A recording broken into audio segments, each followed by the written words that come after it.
Je voudrais du soleil vert, des dentelles et des théières, des photos de bord de mer, dans mon jardin d'hiver.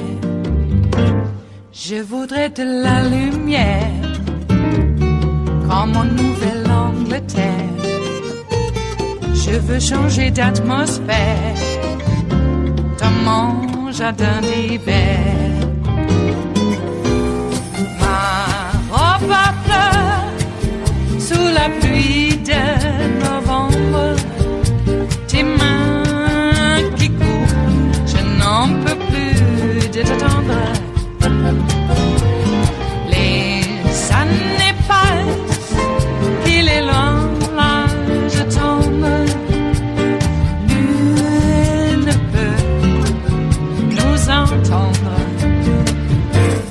Je voudrais du Fred Astaire, revoir un latte. White House senior advisor Stephen Miller on the receiving end of a blistering op-ed. The author calls Miller an immigration hypocrite, saying the architect behind President Trump's hardline immigration policies never would have been born if his extended family had not immigrated to America. The author is Miller's uncle, David Glosser, and he joins me now to talk about this. And we should note, it has been several years since you spoke with Stephen Miller. You want to say that right out of the gate. This is not someone you've ever been close to or spoken to recently. But let me read you a passage of this op-ed, which has received so much attention over the last 24 hours.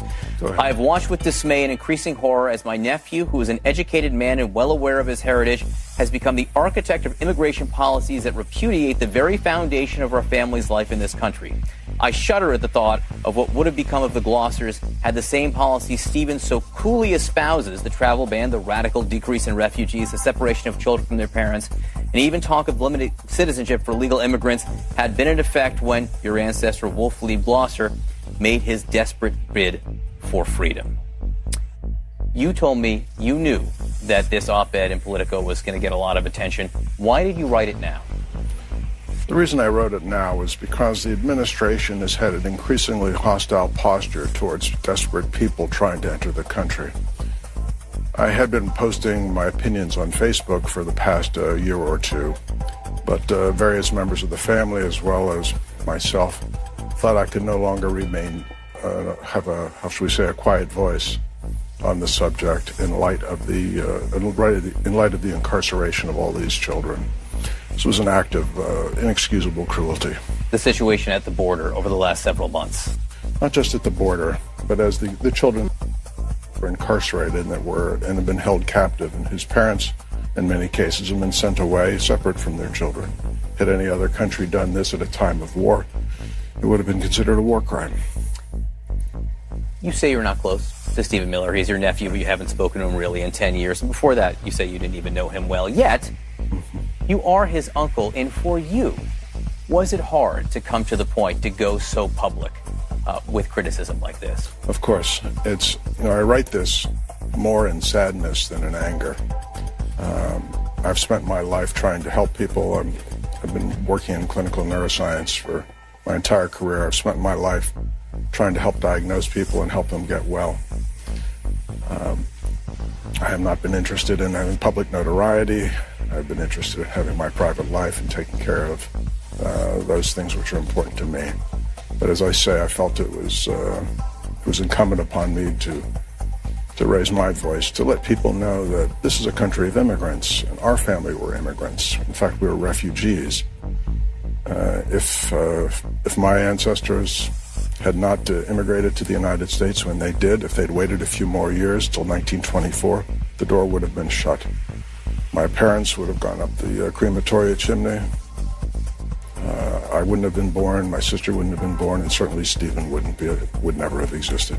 We're a nation of immigrants, and your story, your family story, is in some ways the American story. It changes from generation to generation in some ways.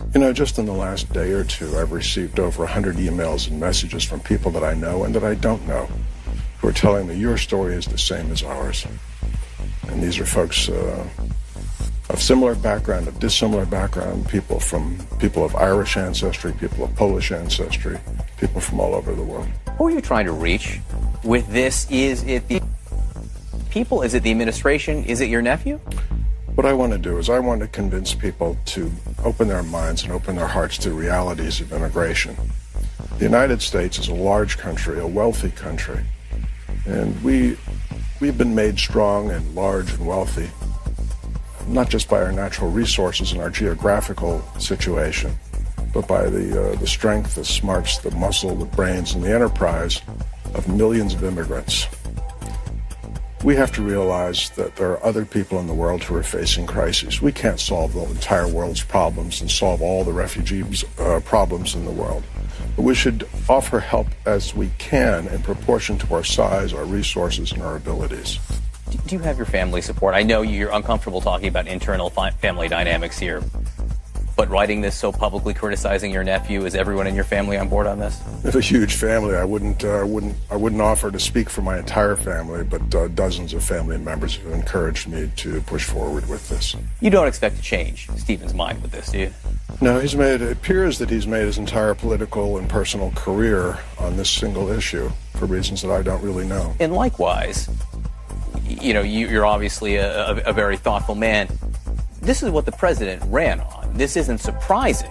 Much of what's been done is what he promised to do. It wasn't the majority in the popular vote that elected him, but he did win the election here on this platform.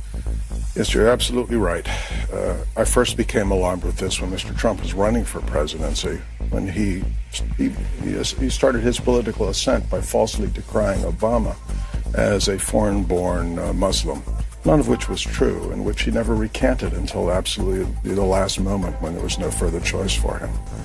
But it became evident very soon after he took office that they intended to make laws or regulations which discriminated against people or disadvantaged people based on their religion.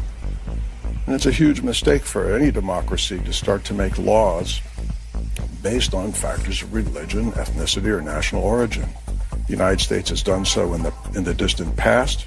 We've overcome those problems to a large extent. I hate to see us take a step backwards. It is Tuesday, the 14th of August of 2018, and you are in West Coast Cookbook and Speakeasy. I am your chef de cuisine, Justice Putnam, and our daily special is Tarrytown Chowder Tuesdays. Just a little bit of hot paprika, a smidgen, a little less than a dash, maybe a little more than a pinch, a smidgen of Hungarian hot paprika, by the way. Makes all the difference. No Old Bay. Okay, I don't use any Old Bay in any of these dishes unless we have a clam bake. Okay. Metro Shrimp and Grits Thursdays. Well, that's jambalaya. Okay, we don't put Old Bay in jambalaya. Don't do it. No matter what anyone says, Old Bay is for a clam bake. It's perfectly fine for that. Jeez, it's like using sea salt. Like as a table salt. Don't do it. You're wasting your money.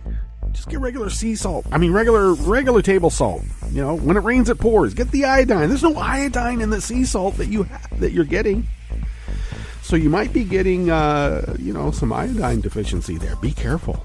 Really, I'm serious. Now you can mitigate it by eating lots of broccoli and I think kale has some iodine in it too. But yeah. So don't spend all your hard-earned money buying a really nice sea salt that you're just gonna like throw in the water. I'm gonna throw some sea salt in the pasta water. Don't do it. For that, maybe some kosher salt would do good, or do well. I'm sorry, but even kosher salt doesn't have the iodine in it. Remember that. They put the iodine in it because we were deficient in it. We weren't getting enough in our diets. And if you're, so get some in your diet. I don't know what made me go off on that. Maybe it's because Stephen Miller is such a loathsome creature, even his family can't stand him. Which begs the question, the chicken and egg metaphysical quandary. Which came first? Stephen Miller's dick-headed politics or the family hating him? What motivated the other to do what it did?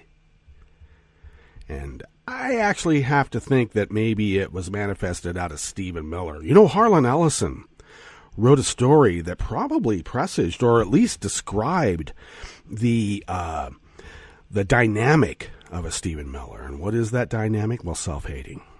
He's a self-hating Jew. Harlan Ellison wrote a story about these neo-Nazis in L.A., and they were terrorizing people, and they terrorized this old Jewish lady who was carrying a bag of groceries, and they followed her home and terrorized her in her apartment, holding her hostage.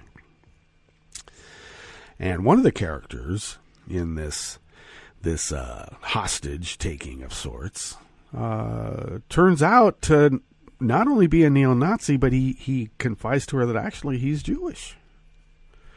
And he's started off, running around with a bunch of neo-Nazis because, they were the in crowd. He wanted to be like them. He saw them as like, the leaders, the ones who take charge. And he wanted to be just like them.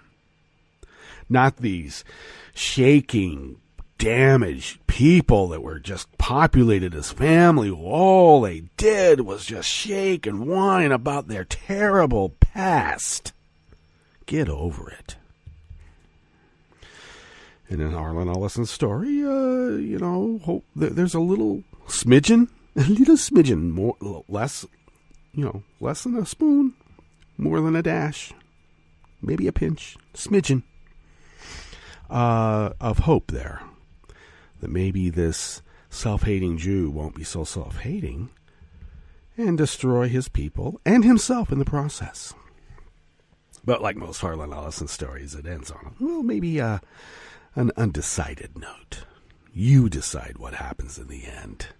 Well, we've gone way over talking about all sorts of things here, haven't we? But Stephen Miller is loathsome, and thank you, Uncle Glosser, thank you.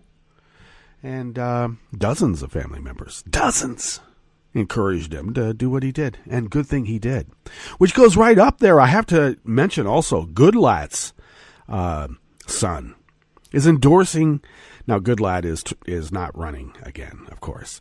But Goodlat's son not only donated the maximum amount to Goodlat's, or to the Democrat that wants to take over Goodlat's position, but also audibly, publicly endorsed her and said, my dad was an embarrassment, and he was sorry that Strzok.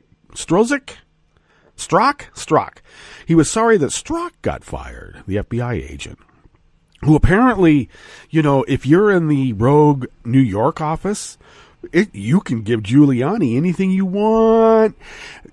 Go after Hillary, call her a witch, slam Chelsea Clinton. I mean, just any number of things. That's okay.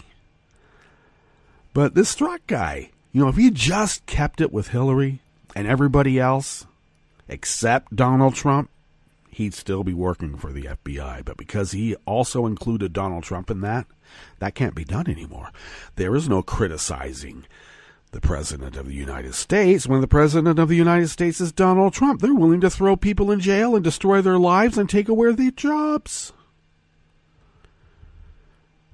Now, I don't really remember the Kenyan usurper going after people and destroying their lives and taking away their jobs and making public pronouncements about people who did not show the proper fealty to him.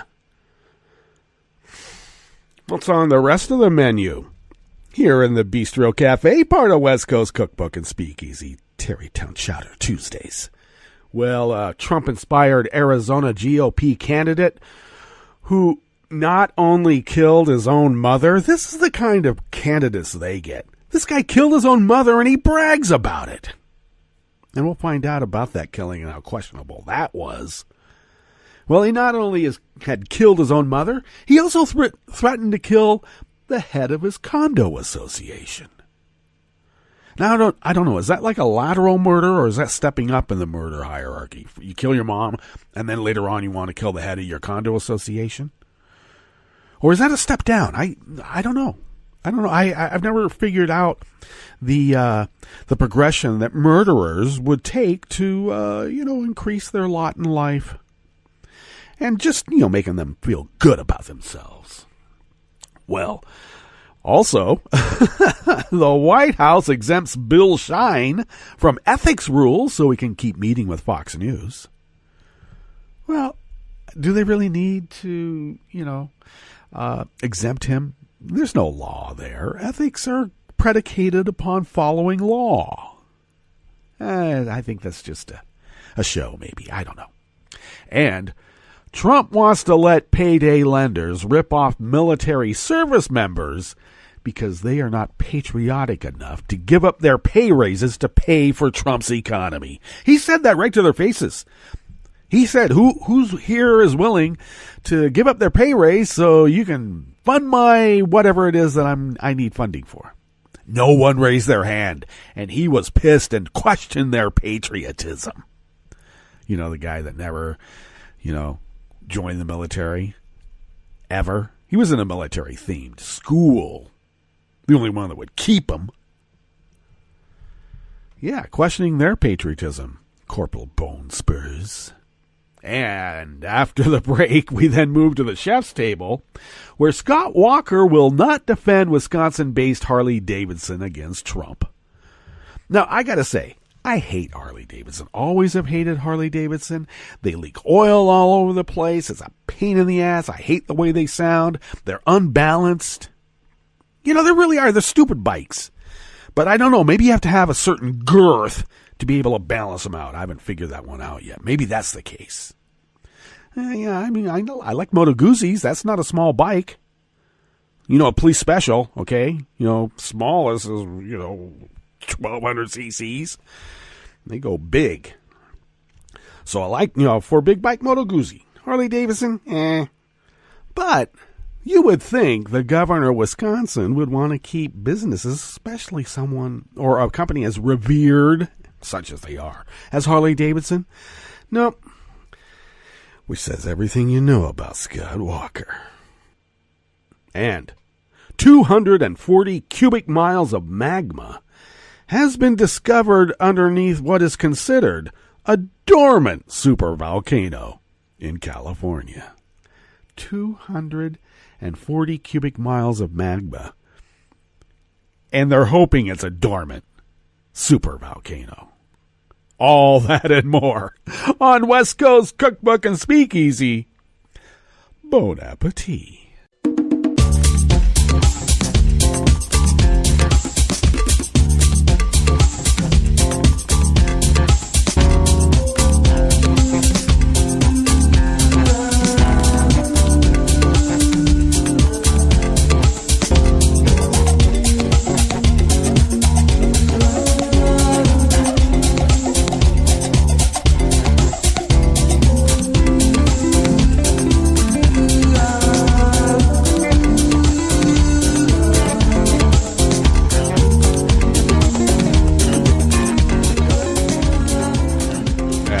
Bottom of our homepage at netrootsradio.com, you will notice to the rightish of the page the chat room link monitored by Kelly Lincoln. Do engage. Please do. Also engage us over on the leftish side of the page at our homepage, at the bottom of our homepage at netrootsradio.com. You'll notice then the contribute donate buttons. Please engage there. It is your generosity that keeps the lights a-blinking, and that's a good thing here. And truly, all kidding aside, thank you for your generosity. We are unable to do this without you. You can follow Netroots Radio on Twitter at Netroots Radio. Tom takes care of that platform, and he does it rather deftly. Thank you, Tom. He also designed and put together our homepage because Tom is a professional. All right? He does that. Thank you, Tom. Follow Netroots Radio on Facebook. You can do that. Zuckerberg does what he wants to do, and so far he's letting us, slide through. We'll see how it goes. You can follow me on Twitter at Justice Putnam. And I also post the show notes and links diary on Daily Codes about 10 minutes before showtime, and I can be found there as Justice Putnam. Follow the show on Twitter at Cookbook West. We're called West Coast Cookbook and Speakeasy on Facebook. So that's how that is. And please do pick up podcasts of the show by way of iTunes, TuneIn, Spreaker, Stitcher, YouTube, etc., etc., etc. Okay, well, this first article is rather illuminating about the kinds of people that are attracted to the Republican Party. You got your neo-Nazis, you got your wrestling rapists, and you got your mama killers too. Yep, he kills his mama, but he was found. It was okay. He was allowed to do it because this guy comes from Arizona, and when you link onto the article, you'll find that he's wearing a cowboy hat. So you can get away with anything when you wear a cowboy hat in Arizona. Apparently, you blend. And this article is out of Raw Story by Tana Ganiva. Or is it Ganiva? An Arizona Republican Senate candidate who boasted about shooting his own mother has at least, and I'll put another emphasis on at least, one other violent incident in his past. Well, I think someone who's willing to kill his mom. Oh, and did I mention his sister died also? Yeah. How'd that happen? We'll find out in just a moment. But you would think that someone who's willing to do that might have a few anger issues with other people in his life. You know, that kind of separation anxiety after you've killed your ma. God, these people. Candidate Bobby Wilson, not Bob, not Robert, Bobby, said he'd shot and killed a crazed attacker when he was 18. As the Arizona Republic reported, it turns out that the attacker was Wilson's own mother, and that both his mother and younger sister died that night. He initially confessed to the killing, then denied his testimony, claiming amnesia. How convenient. Convenient amnesia. After he confessed. Crazed attacker. Yeah, he wanted a Pepsi, and she wouldn't get it for him. In the summer of 2016, Wilson barged into the Las Palmas Homeowners Association office and threatened to kill the head of the organization. According to HOA President Dan Domovsky, Wilson broke down the door, came in the room, and told him to stay away from his wife. My jaw dropped. Domovsky told the Arizona Republic. I saw that violent look. I'll never forget that. His face was very crazy. His eyes were popped out. And his wife stood there silently as Domovsky asked if she was okay. Are you okay? I kept going, are you okay? I must have asked it 3 times. He claims Wilson threatened him with something to the effect, I know who you are. Or, I'll take care of you. Knowing what I know now, I think it was a threat to kill me, especially the fact that he has exposed his position on what he thinks of weapons. Well, of course, mother killers think you should be able to open carry and threaten all mothers anytime, anywhere, because they are, after all, crazed attackers. Now, the GOP candidate denies threatening Domovsky, but he wants fewer gun regulations on the books and is running on the Trump-inspired slogan, Make Arizona Great and Get It Done Now. I mean, look at me. I'm willing to kill my mom. Think what I'll do for you.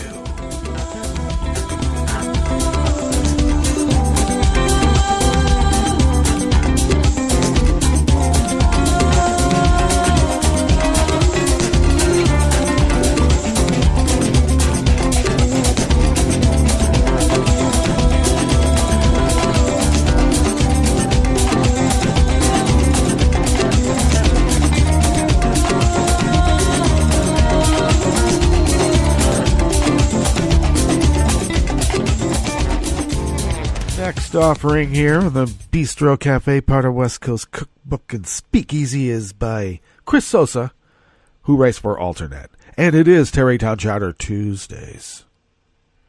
Donald Trump's lead lawyer claims it is in the public interest for Communications Director Bill Shine to be exempted from federal ethics rules, along with National Economic Council Director Larry Kudlow.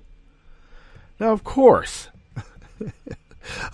it is, because you can't roll out the propaganda unless the people that are working for you can get to the propaganda shop. They tried doing it out of the White House press briefing room, but it's not really working. Okay? They got all those fake news people out there. When the only news that is the truth is what Trump tells Fox it is. And Bill Shine needs to be able to get over there to the production offices because he knows the dials and the nods much better there. And he can tell them, hey, this is what we want to do. Same with Kudlow. Kudlow can't lie with impunity on any other network. They got to use their own propaganda shop to make America great again in the minds of people who have no idea what America even is. Well, the White House has granted a reported 20 waivers so far, and the waivers are part of a larger pattern that finds this White House emphasizing relationships with news media outlets that are friendly to Trump.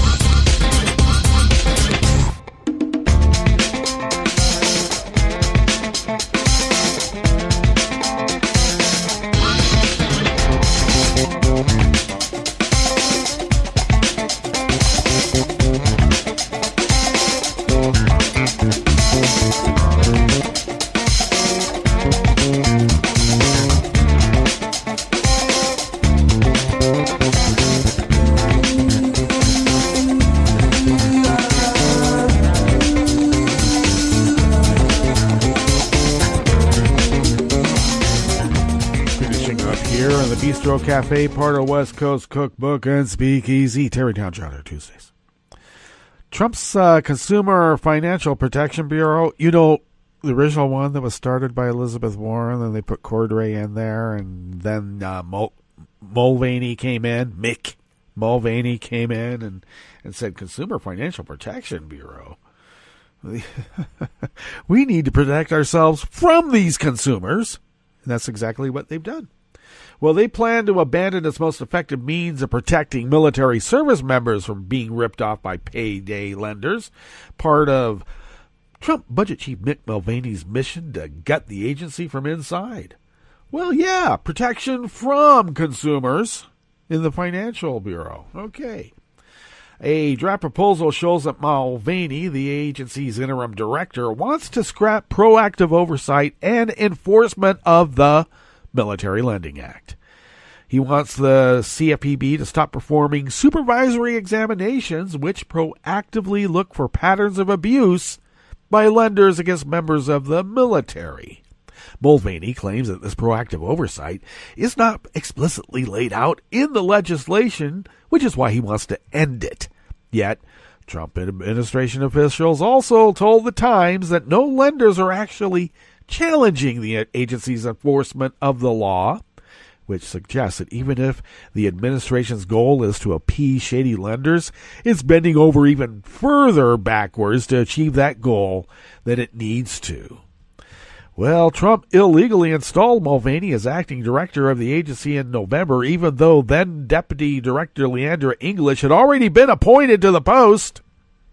In July, however, English announced that she was resigning and dropping her lawsuit against the administration because Trump is now following the law by seeking Senate confirmation of a permanent director.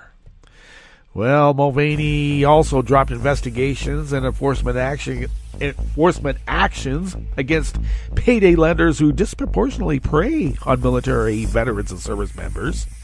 And he wants to take one last shot at our military before the Senate votes on the nomination of Mulvaney's permanent replacement, Kathy Kreninger. Well, we should get on to our break right now. When we come back, we will go through weather from around the world, and we'll finish up with the stories that we have curated for you today. You are listening to West Coast Cookbook and Speakeasy, and we will be right back. You are listening to networksradio.com. Please hang up and try again.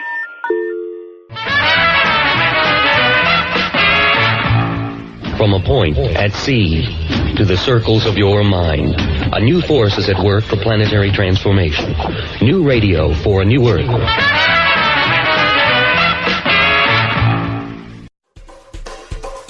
This is Scientific American's 60-Second Science. I'm Jason Goldman.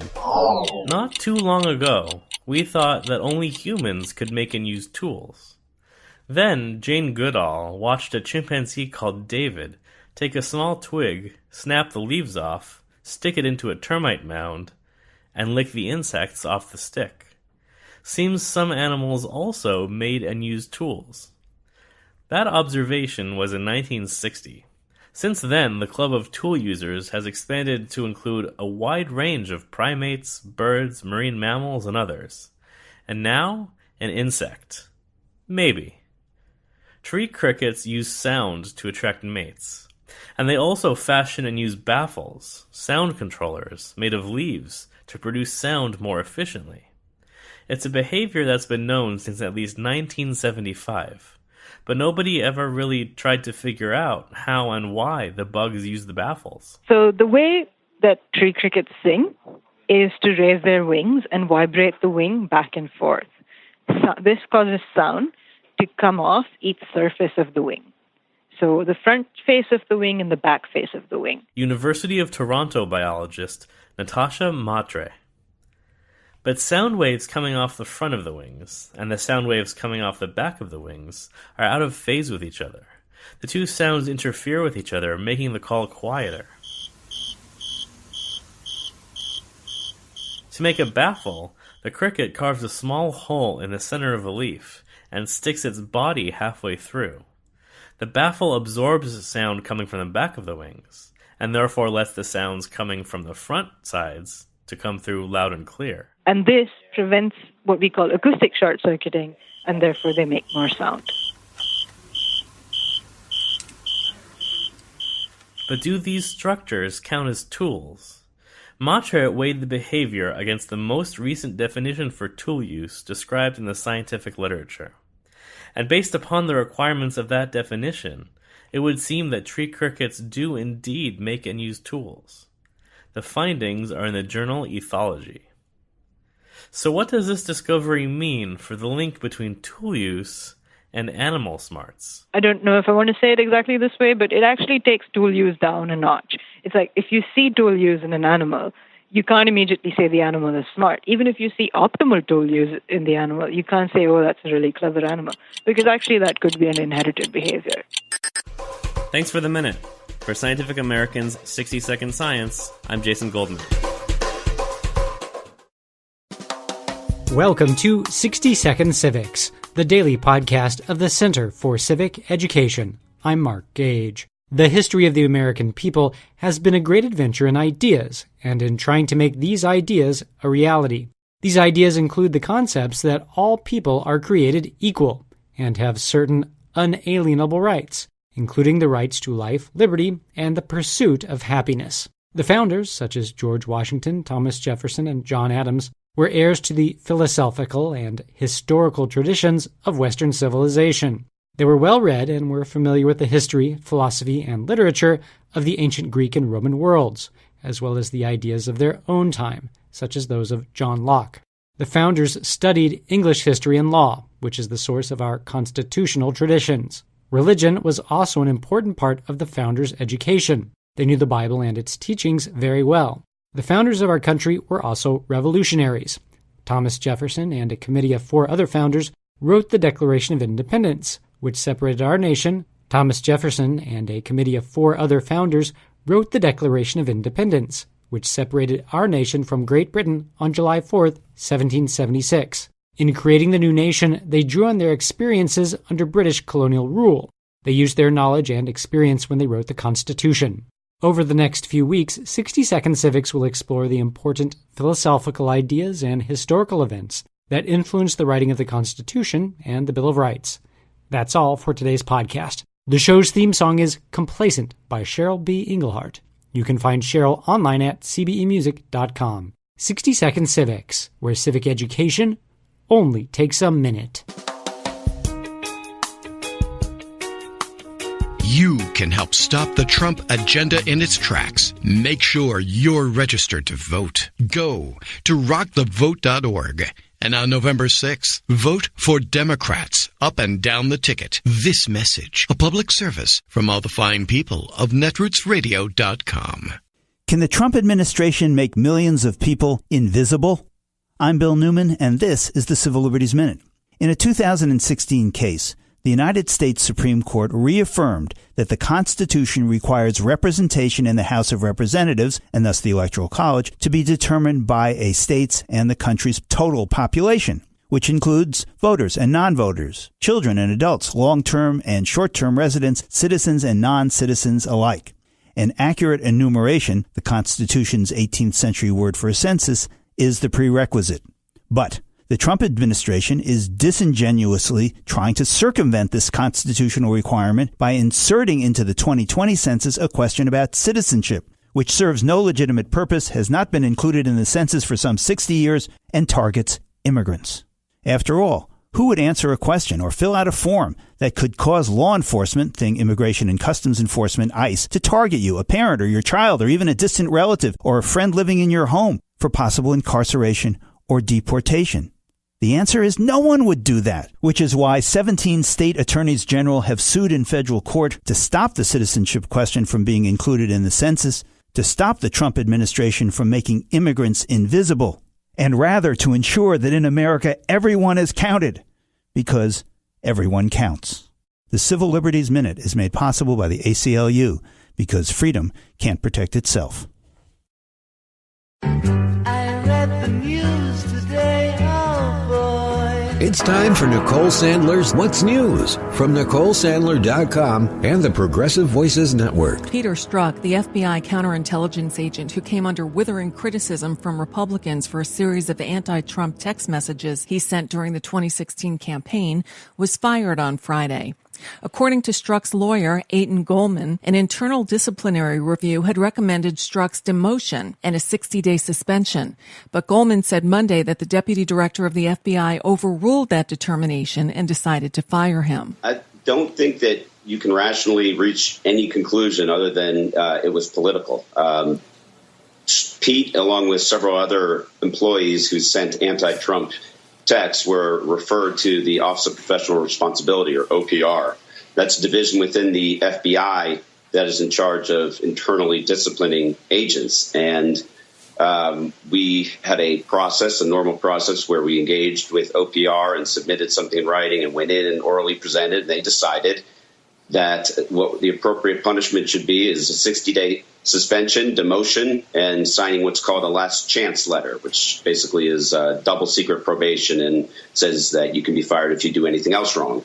That decision was overruled by the deputy director of the FBI. It's something that he had the authority to do because it was delegated from the director of the FBI, but it is a vanishingly rare occurrence for things to happen this way. And it's difficult to believe, given the steady drumbeat of texts demonizing Pete from the president and all the calls on Capitol Hill by Republicans for Pete to be fired, that didn't play a role in the Bureau's ultimate decision. Donald Trump on Monday signed a $716 billion defense policy bill named for Senator John McCain, but included no mention of McCain in his remarks at the signing. CNN's Jake Tapper explains. I want to thank our wonderful Vice President, Mike Pence. I want to thank General Dunford, General Milley, General Neller, Admiral Richardson, General Goldfein, General Engel, and Vice Admiral Ray. A very special thank you to the Commanding General of the 10th Mountain Division, Congresswoman Martha McSally. Congresswoman. Thank you, Martha. That was President Trump just a few minutes ago, thanking a laundry list of people before officially signing the John S. McCain National Defense Authorization Act. One person who wasn't on that list of people that he thanked, outspoken Trump critic and the namesake of the bill, Senator John McCain, the decorated war hero who was a prisoner of war, continues to serve as a United States Senator, the chairman of the Senate Armed Services Committee. The bill the president signed, it's called the John S. McCain National Defense Authorization Act. No mention of him by the president today. Today, McCain took the high road and issued a statement saying, "I'm humbled that my colleagues in Congress chose to designate this bill in my name. Serving as chairman of the Senate Armed Services Committee and working on behalf of America's brave service members has been one of the greatest honors of my life." One person who was clearly thinking of him during the ceremony, his wife, Cindy McCain, who tweeted, "I'm so proud of Senator John McCain and his work on NDAA. Incredibly humbled at the naming of this after my husband. And since President Trump would not do it, let us here on the lead congratulate Senator John McCain and his family and thank him for his service to the country." As the president wraps up his vacation at his New Jersey golf club, he's fighting back against allegations in a new book by former Apprentice contestant and White House aide Omarosa Manigault Newman. She claims in her book that the Trump campaign offered her a $15,000 a month job in exchange for signing an NDA that would have barred her from disclosing details of her time at the White House. The Washington Post reporting that dozens of White House aides have signed NDAs in exchange for working for Trump, who has long relied on such agreements in his business. Under one agreement from the 2016 campaign, signers promised not to demean or disparage publicly Trump, his company, or any member of his family, and also not to assist any other politician exploring a federal or state office. Non-disclosure agreements have not been widely used by past administrations, in part because most legal experts believe such agreements are not legally enforceable for public employees. The prosecution in the Paul Manafort trial rested on Monday afternoon. 10 days, 27 witnesses. The prosecution rested their case just before 5 o'clock today. This was after they had called Rick Gates, Manafort's right-hand man, who testified over 2.5 days. It all goes to their allegations that Manafort had filed false tax returns, did not disclose foreign bank accounts, of which they say he did not pay taxes on $16 million.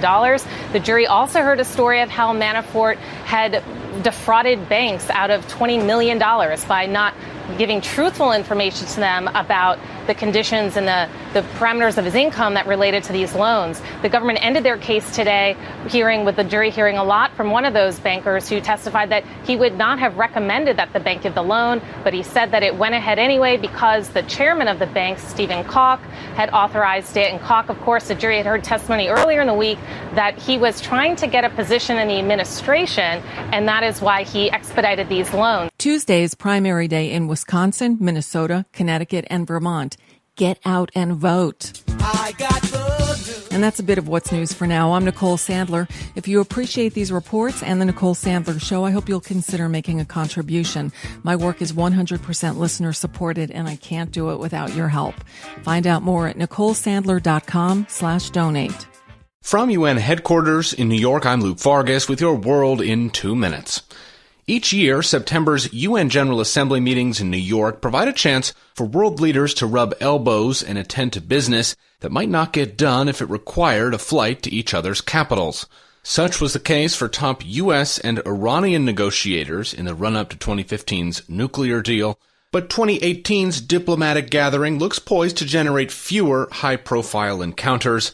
Iran's Foreign Minister Javad Zarif said over the weekend he had no plans to meet with Secretary of State Mike Pompeo or any other U.S. officials next month in New York. Zarif said a lack of honesty on the part of American officials was a final straw for the country. Zarif's comments suggest a possible meeting between Trump and Iranian President Hassan Rouhani is also on the back burner, despite Trump's stated openness to holding direct talks. In the wake of President Trump's summit with Russian President Vladimir Putin last month in Helsinki, there were also rumors Putin might give Russia's speech at the UN General Assembly, which he last did in 2015. But that prospect, along with a visit to the White House, has been put on hold as American officials stress the visit can't happen until after Robert Mueller ends his investigation into Russia's actions surrounding the 2016 election.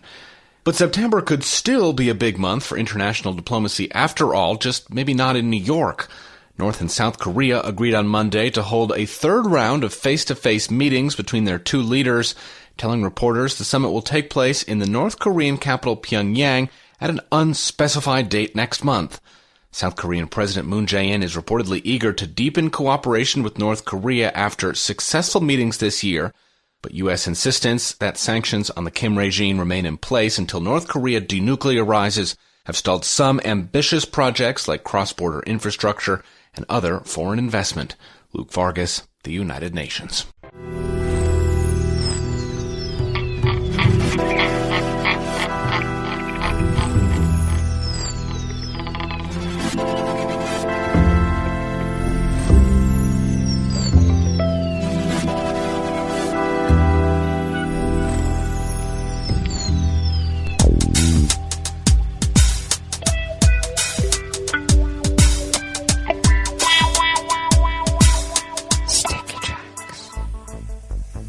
Thank you for accompanying us here to the chef's table at West Coast Cookbook and Speakeasy, Tarrytown Chowder Tuesdays. Yes, just a smidgen. Little more than a pinch, little less than a dash of Hungarian hot paprika. Makes all the difference. Try it. Weather from around the world always begins along the banks of the Rogue River in the Rogue River Valley of southern Oregon on the west coast of the continental United States of America, where it is currently 61 degrees. We will be going to a projected high of about 100. Maybe we'll get lucky and not get that warm, but we might be. And we'll have an overnight low of about 68. Looks like 0% chance of precipitation. Give me 10, 20%. Just, pretend you're a savings and loan bank with your digital readout on the corner. Make me want to come inside and get, cooled off. Or warmer in the winter. Please. Let's see. Active air quality alert. Right now it's at 185 parts per million, which is unhealthy. Though a few hours ago, it was in the extremely unhealthy for sensitive groups. And it was in the 200s. They're not good. So it's cleared up a bit. Right now, winds are negligible 1 mile per hour out of the west-southwest. They will be shifting then out of the northwest in a few hours and will pick up to their usual 5 to 10 miles per hour. And that will continue into the night out of the same northwest at a steady clip of 5 to 10 miles per hour.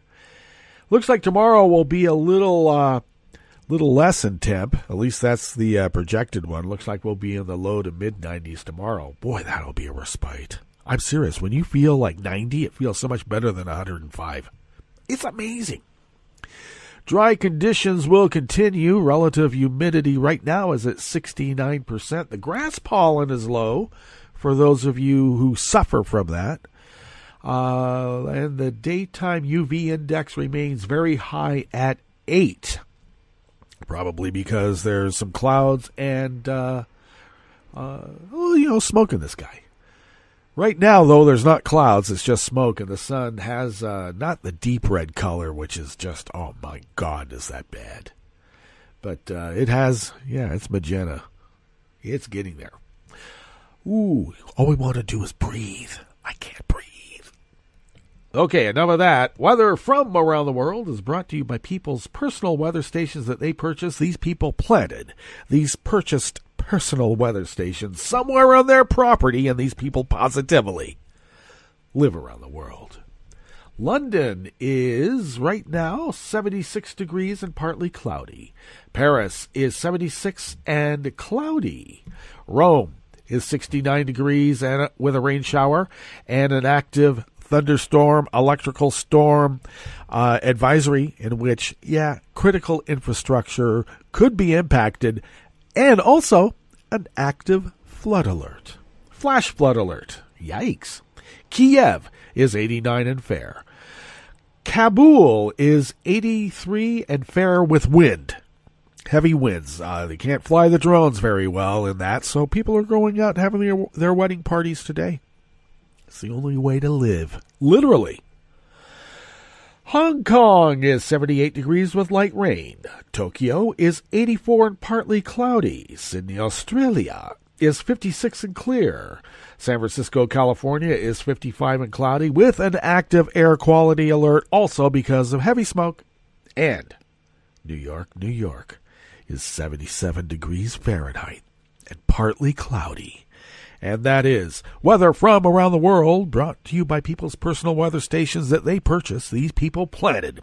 These purchased personal weather stations somewhere on their property, and these people positively live around the world.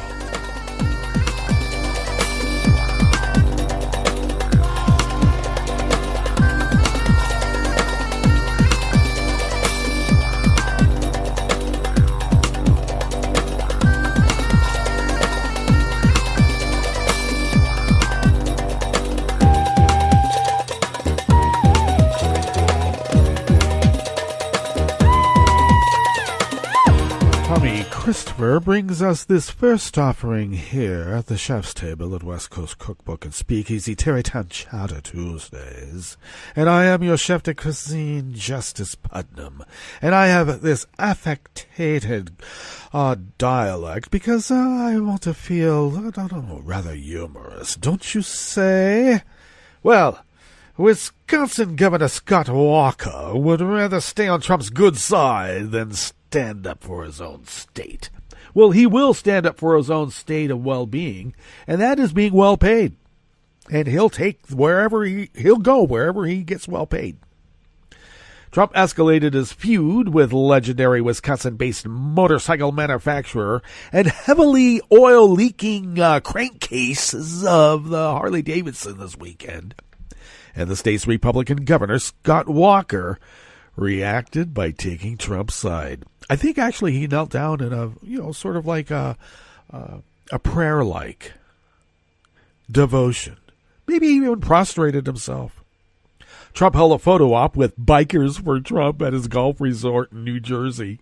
You know, the one where these like boober guys, I got to tell you, I'm talking about my generation.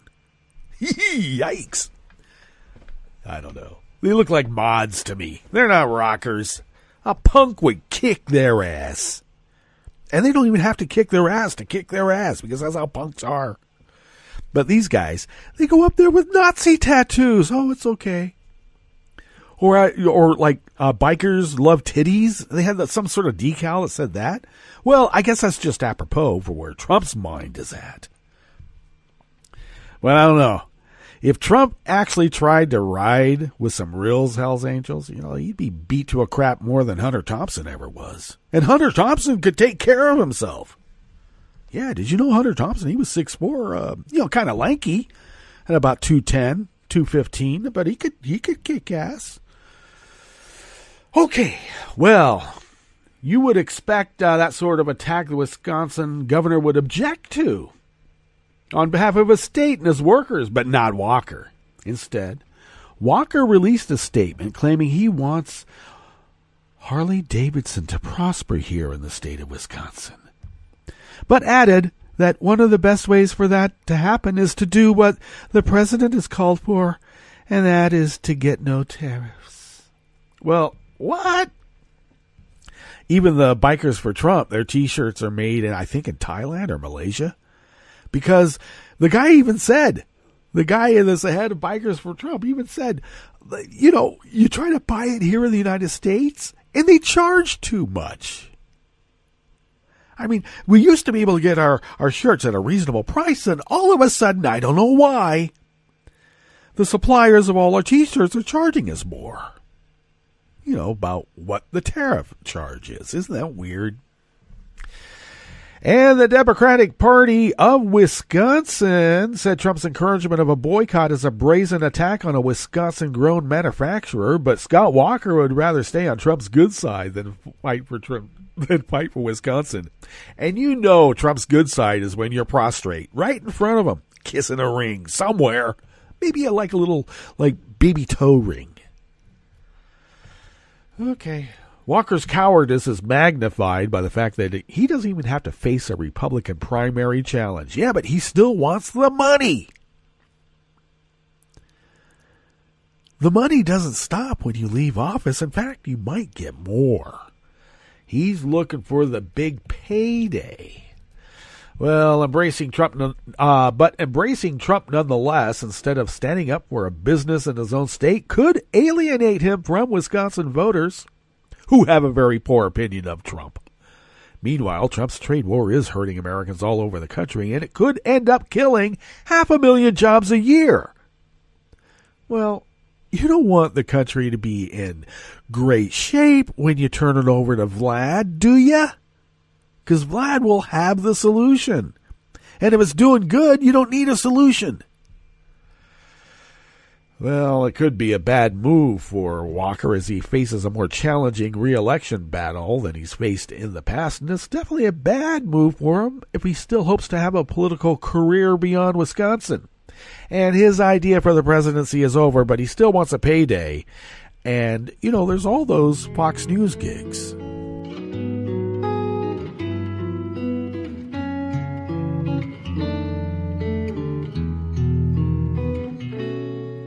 Je te donne ce mon amour pour la vie entière. La promesse de me trouver à tes genoux. Aussitôt que tu m'appelles, rester toujours fidèle. C'est tout, c'est tout.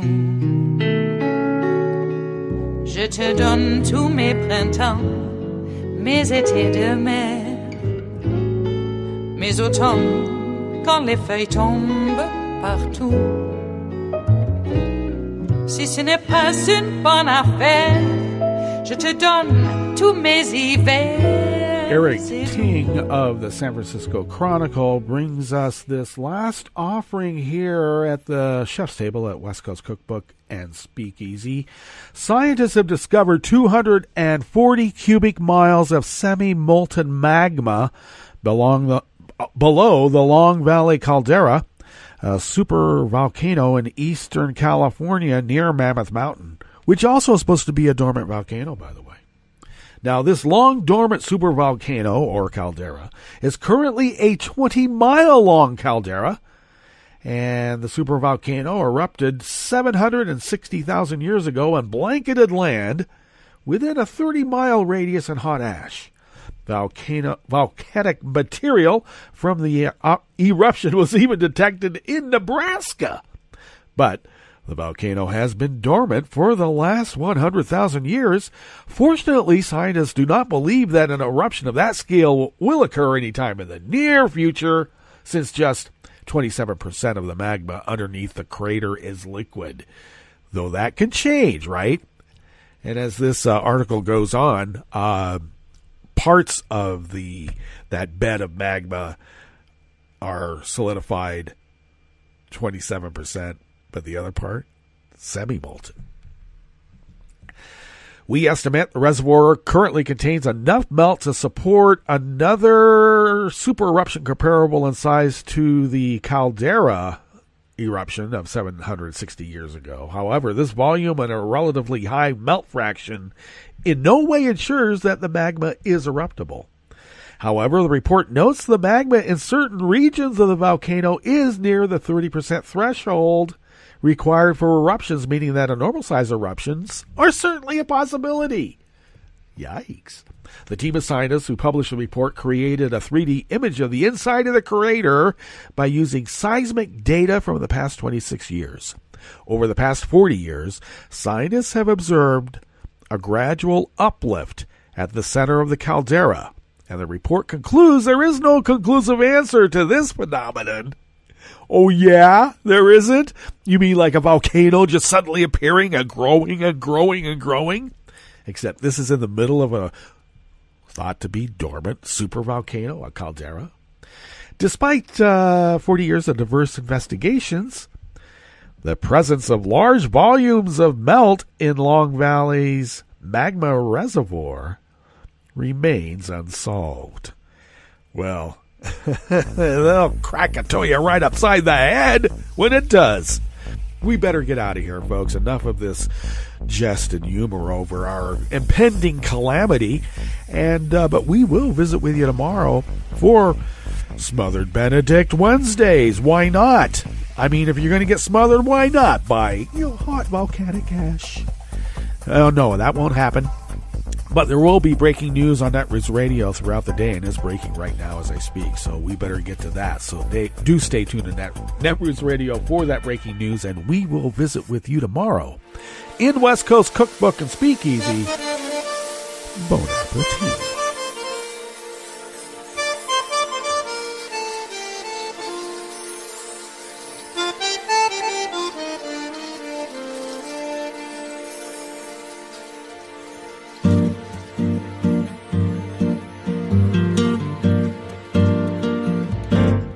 Je voudrais du soleil vert, des dentelles et des théières, des photos de bord de mer, dans mon jardin d'hiver.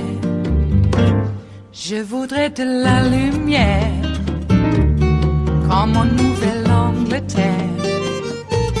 Je veux changer d'atmosphère, dans mon jardin d'hiver. Robe à fleurs sous la pluie de novembre, tes mains qui courent, je n'en peux plus de t'attendre. Les années passent, qu'il est loin, là je tombe. Nul ne peut nous entendre. Je voudrais du Fred Astaire, revoir un latte Goël. Je voudrais toujours te plaire dans mon jardin d'hiver.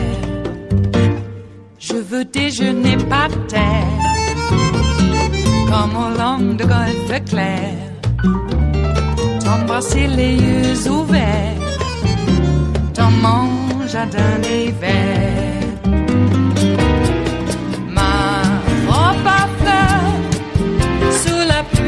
De novembre, tes mains qui courent, je n'en peux plus de t'attendre. Les années passent, il est loin, là je tombe. Nul ne peut nous entendre. Ba-da-da-dum-di-da-dum. Ba-da-da-dum-di-da-dum. Ba-da-da-dum-di-da-dum. Dans mon jardin d'hiver. Ba-da-da-dum-di-da-dum. Ba-da-da-dum-di-da-dum. Ba-da-da-dum-di-da-dum. Dans mon jardin d'hiver. Dans mon jardin d'hiver. Dans mon jardin d'hiver.